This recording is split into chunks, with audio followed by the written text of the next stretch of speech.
Hello and welcome to another episode of Experience Matters, that podcast that gets really under the skin of why brand interactions are just really important to get right. I'm your host, Mark Bell, and today we're delving into that really interesting subject that everybody seems to be talking about, artificial intelligence and AI. There's a great company we've been working with called Clean AI, and today I'm lucky enough to be joined by Tim Williams, their VP of Growth. Welcome to Experience Matters, Tim. Thank you very much, Mark. Pleasure to be here. We'd just like to talk a little bit more around Clean AI, what they do and how they approach the world of AI. Sure. We're a data intelligence solution. We leverage a lot of AI out-of-the-box models, and we have custom data science that can be applied to those models, and we look at various different pain points and challenges of our customers and typically just help them advance their sort of data and AI journey. Brilliant, and very closely related to Experience Matters and therefore what makes a brilliant kind of interaction for those brands. So how did your journey begin with AI?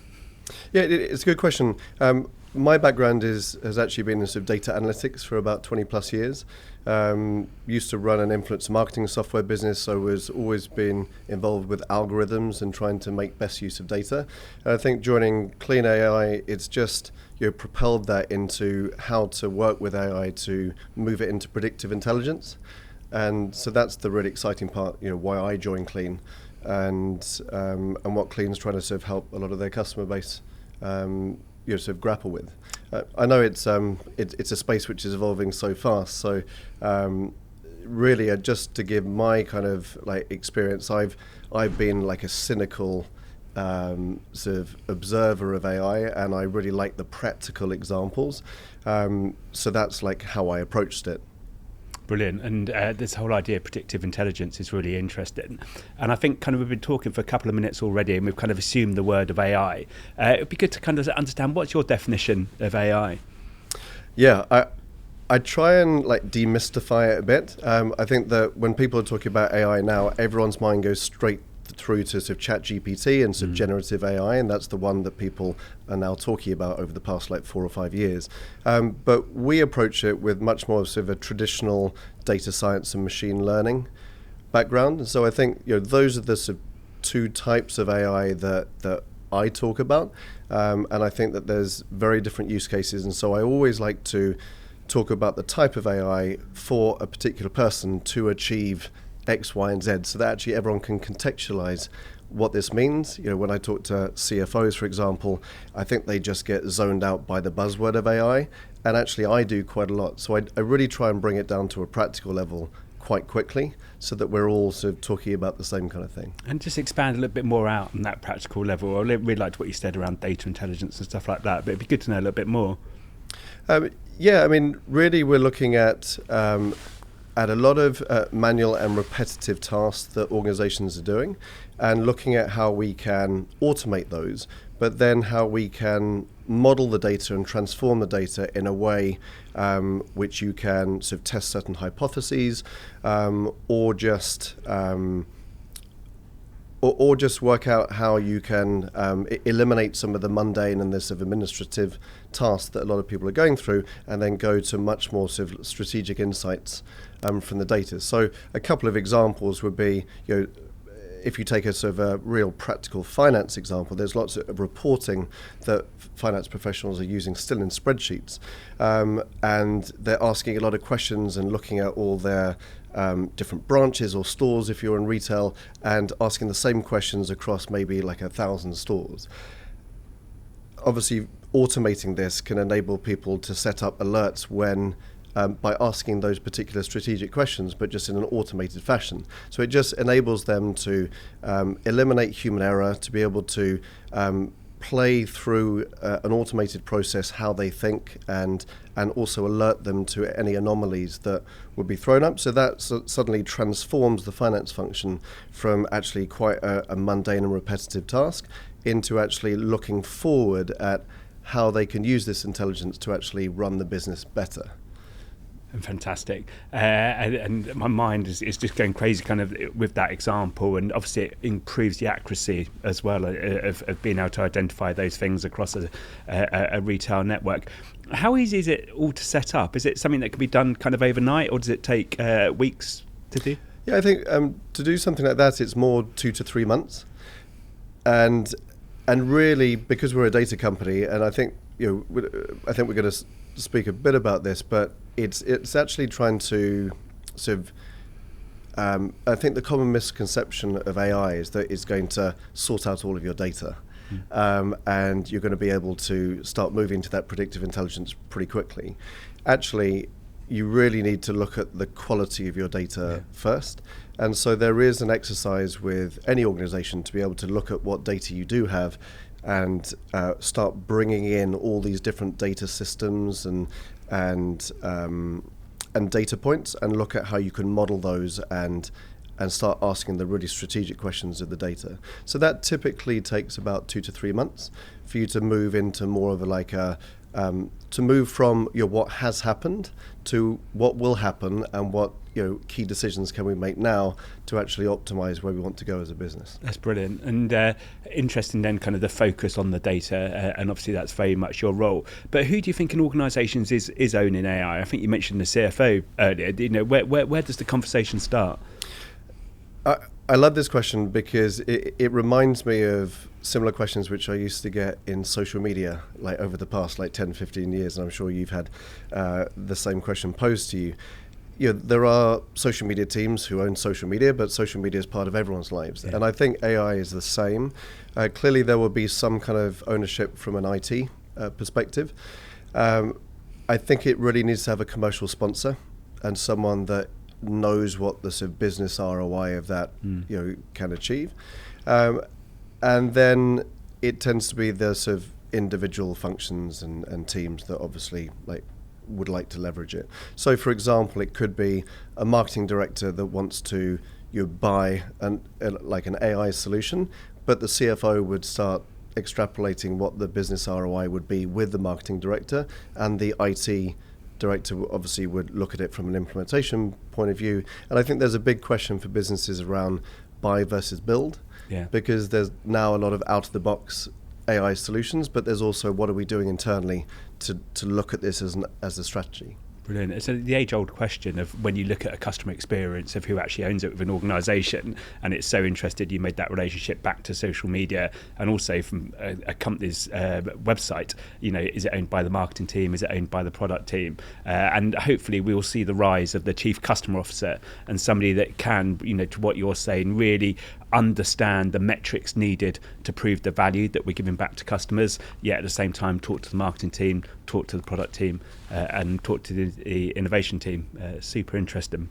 And just on that point, if I may, I think when you're a relatively small organisation, if you're maybe 20 to 50 million and you can get together relatively easily as teams, then you should have product, marketing, IT, CFO, also in the rooms of working on these particular projects, especially when it comes to customer experience, because I think there's a massive opportunity in personalisation. When you get to much larger businesses that are obviously more siloed in nature, it's much harder to bring together.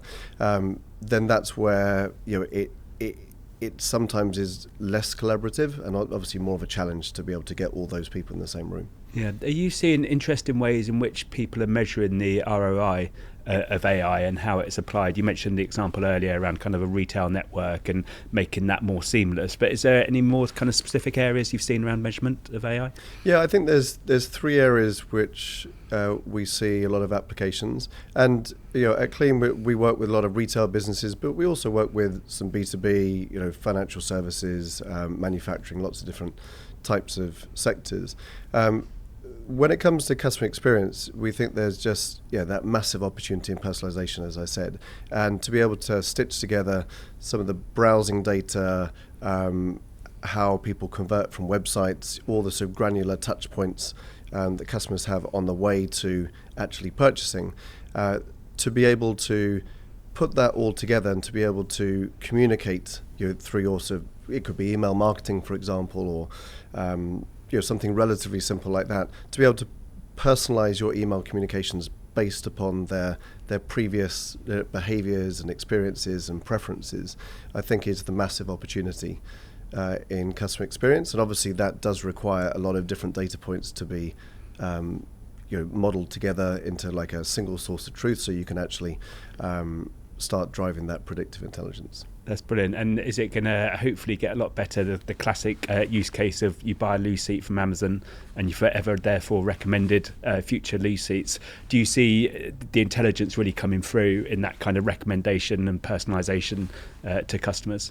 Yeah, I definitely think that it's going to advance so much more than that. And I think it's about what data you can bring into the organization. We speak to a lot of heads of data and CDOs, and they seem to be the one at the heart of the conversation who everyone looks at and says, can we get this kind of data?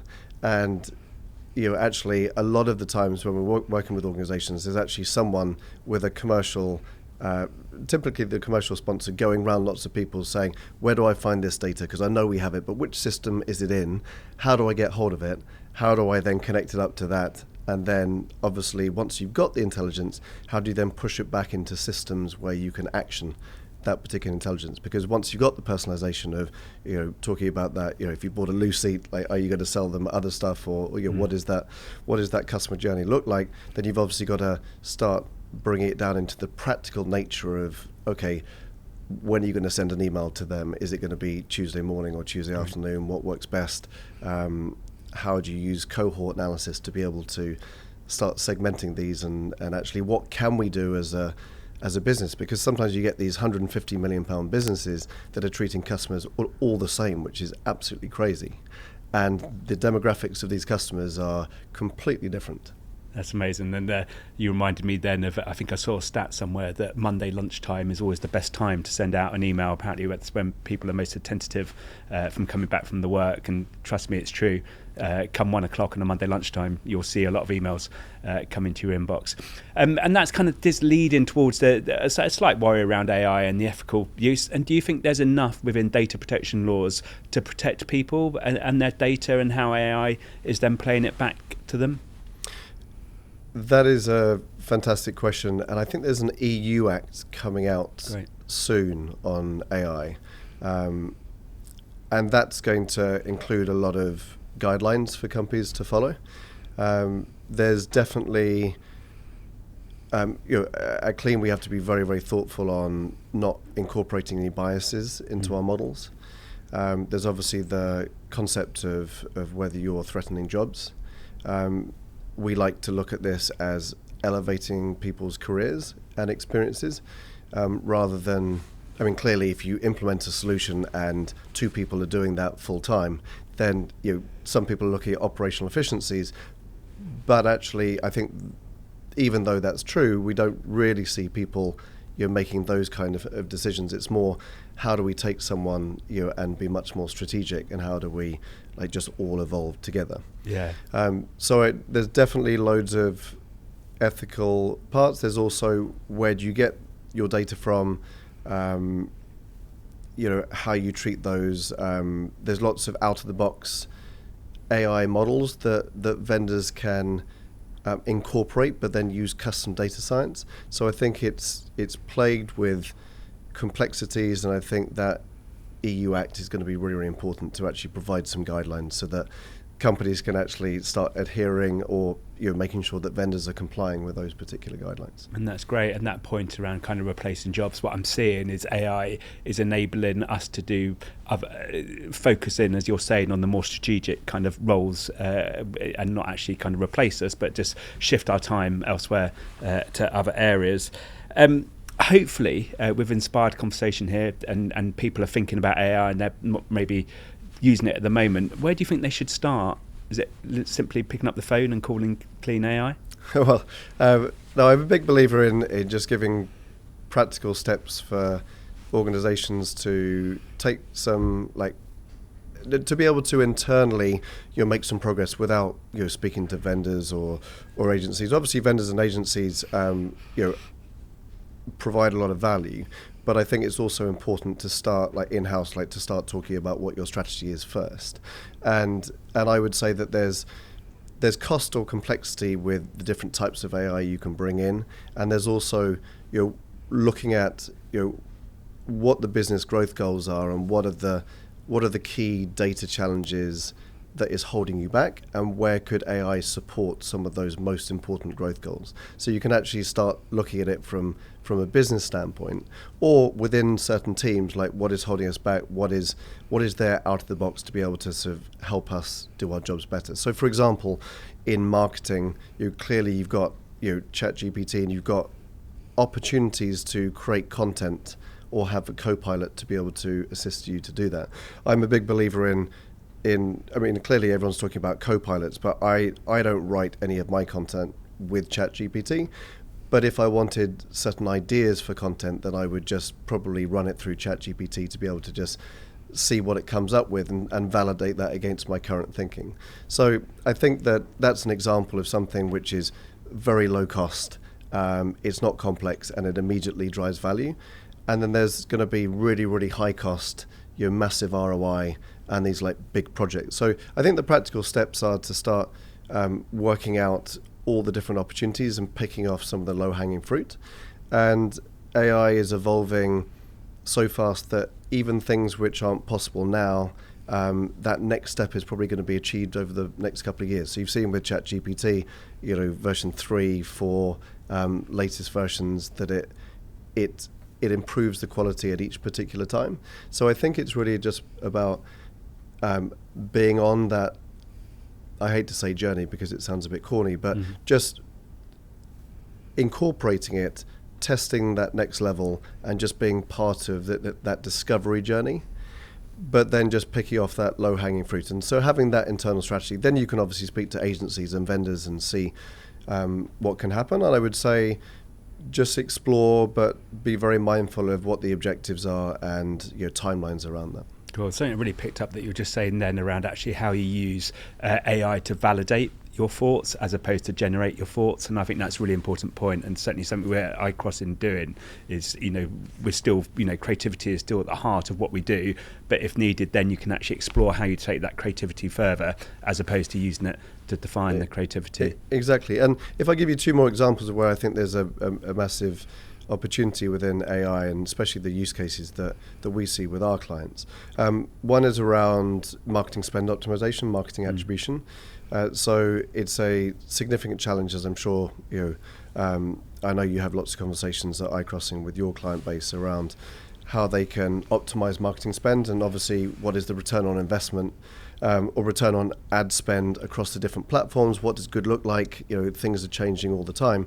So I think being able to layer in top of the funnel, brand marketing, looking at affiliates, looking at influencers, looking at post-purchase surveys, all this kind of stuff, Great. Bringing it into the overall conversation so that people are having meaningful conversations about what's working and what's not. I think that's really, really important. But to your point about whether that should drive all of your investment in marketing, I don't think that's the case. I think you've got hypotheses such as when we do a big brand campaign and we do this particular advertising, we normally see this particular outcome.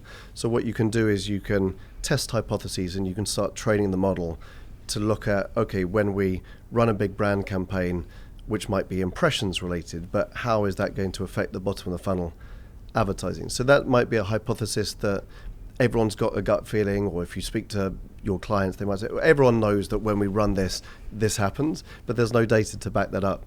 So I think it's about taking those hypotheses, running them through the model, and then actually seeing what that halo effect has been from things which are typically hard to measure, then seeing how they affect other activities, which is a real challenge for brands, and then starting to say, okay, now that we can measure the uplift on that particular activity, what should we do in the future with these particular sites where we launch a product, for example? So you can start modeling out what could happen in the future when you put certain activities together. So that's really an example of trying to sort of almost, I would say, incorporate your gut feeling into AI models to be able to start validating whether that works or not. Yeah, I love that thinking, and especially around that kind of using AI to be even more accurate at how we kind of report against ROI, and then also the connection piece as well, how you then connect it to other areas, all kind of very interesting. I think we've been talking really about the immediacy of AI and what it's provided, and it's incredibly valuable, and I love your thoughts around kind of where those conversations starts within an organisation, but it's without question AI is here. We see it, we all know it, we all know ChatGPT. Is it the force that's going to change the world? Is it going to eventually take over human beings with super intelligence and put us all to shame, but ultimately save the planet? From a personal point of view, I sincerely hope not. I'm someone that likes to get away from technology and just be in the wilderness, and that's, if I go on my holidays, I like to really sort of disconnect and probably want the exact opposite, but also recognizing that you just have to be in keeping with the times, and there are actually a lot of administrative and like awful tasks that we did growing up that you think, oh, you just have to do that because that's just part of what people have to put up with. And of course, now people don't have to do that, and it's just getting more exciting in terms of what you can achieve in terms of productivity there. So I'm caught between both. I'm a big believer in, even though technology advances, you come back to the simplicity of life. If I can indulge me with an analogy, but if you look at mobile phones or cereals, for example, they get more and more complex. They have all these sort of buttons and functionalities and all the ingredients in cereals, and then you go back to something like shredded wheat that is this sort of staple that everyone really, really loves. So I think that there's going to be obviously massive productivity gains and really exciting areas, but then you're going to come back to, actually, I just want a human to be able to sort of create some really, really good content, for example. And I definitely see that in content marketing, whereas a lot of the people that are amazing AI data scientists are writing everything with ChatGPT and would never even sit down in a room and actually write something for 30 minutes. And I think we're just going to go back to that kind of world, or that is going to trump a lot of the automation that's going on. That's actually brilliant. And shredded wheat therefore reminded me of my son. He's addicted to shredded wheat, and I can see that being a staple for his life forevermore. Tim, okay, it's not going to take over the world. We're still going to be able to get out at the weekends and enjoy the outdoors, as you were saying that. But what about maybe reducing the working week down to maybe 4 days, because we've got all this automation in place? Yeah, I'm not someone to look too much into the future. I think definitely you could reduce costs as a business, and I know that profitability is a massive challenge at the moment, so I could definitely see businesses incorporating more AI and reducing people to a 4-day week. I could definitely see that. I don't think there's going to be a lack of stuff to do. So I don't think naturally businesses would have to do that, but I think that if they want to do that to cut costs, then I definitely think opportunities like that come up more often. That's really interesting, Tim. And what we're seeing with our own clients is kind of lots of challenges where they think that kind of AI could be helping them to solve and really improve that customer experience. What are your own thoughts and experiences of where clients kind of start? What challenges are they addressing? Yeah, I think that's a really good question. A lot of our clients have data and systems which are not connected up. They're pretty siloed. So I think looking at it from one perspective, it's going through that data maturity journey of looking to progress from what has happened to what will happen in the future, and so going into that more predictive intelligence state. Really the challenges and pain points are how to stitch all that data together and model it so that you can actually use it for strategic insights.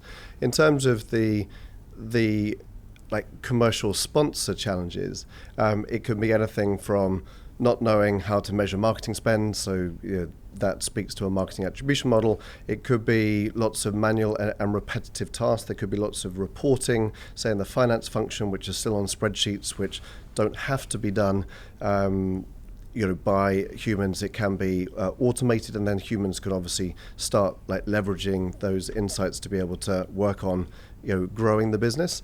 And then from an inventory management point of view, especially in retail, there's a lot of percentage of companies' working capital tied up in stock, and also a lot of stock outs that can be prevented by a more sort of predictive intelligence state where they can understand which products are going to sell out, what their demand forecast is, what the supplier lead times are. So they're very, very complex business challenges that are sort of prime for data and AI to be able to provide solutions. It's fascinating, and what AI is enabling around what you were saying there, that accuracy in being able to make decisions effectively smarter and in kind of faster and smarter ways. Fascinating stuff. That was brilliant, Tim. Really enjoyed chatting to you. Thank you so much. Learned so much more around the value that AI is bringing in efficiencies and enable people to make more accurate decisions. And obviously, Clean AI are the leaders in this. So how would people kind of reach out to yourself? Thank you very much, Mark. I really enjoyed the chat. We have a lot of thought leadership material on, some case studies on our blog, on LinkedIn pages. So please do visit that, and really happy to continue the conversation. Brilliant. Thank you again, Tim. Looking forward to the next episode of Experience Matters. Thank you for listening.